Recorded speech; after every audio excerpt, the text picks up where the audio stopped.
Labą dieną. Čia norėjau pasakyti porą dalykų. Pavyzdžiui, geriausia yra, kad žmogus, ypač jeigu kas nors nepatinka ar nesiseka, ar, kenčia gyvenime, kad, geriausias variantas būtų, kad dėl ko, įsikūnijo,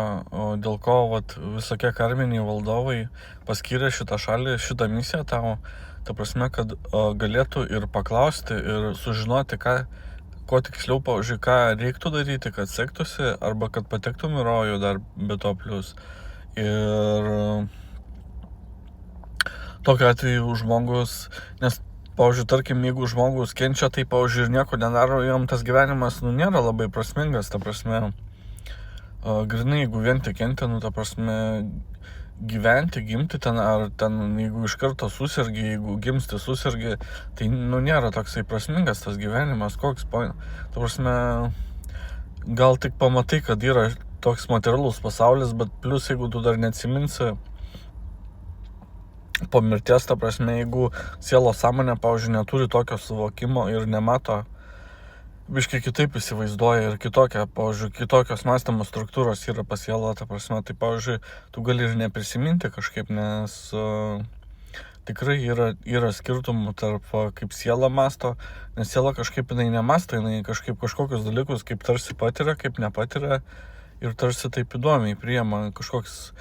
ta siela turi savo tarsi protą, savo sąmoningumą kažkokį ir jinai visai skirtingai mato, pasaulį, bet kitas dalykas yra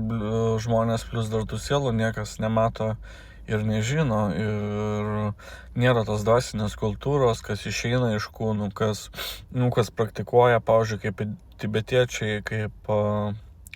krišnaitai, pas krikščionis yra biškai sudnesnė praktika, ten pakeistos maldos yra, verstas maldos ir plius ne tas, kur Jėzus praktikavo, bent jau pagal mane kažkaip taip yra. Tai, yra įvairių dalykų čia žemėje. Nėra, kad visi gerai gyvena, kas gerai gyvena, turi pinigų, dar patiria, kad, daug tie pinigai nieko ir neduoda tokios kaip ir laimės, bet tu turi ateitį ir tu gali pirkti namus, pirkti automobilius, pirkti maistą ir išlaikyti vaikus, bent jau gali tą daryti. O kiti, kas iš vis darbo neturi, tai, net maisto negali nusipirkti. Ir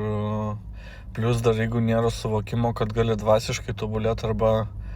pasigerinti, pasibloginti likimą, tai irgi dar kitas dalykas yra.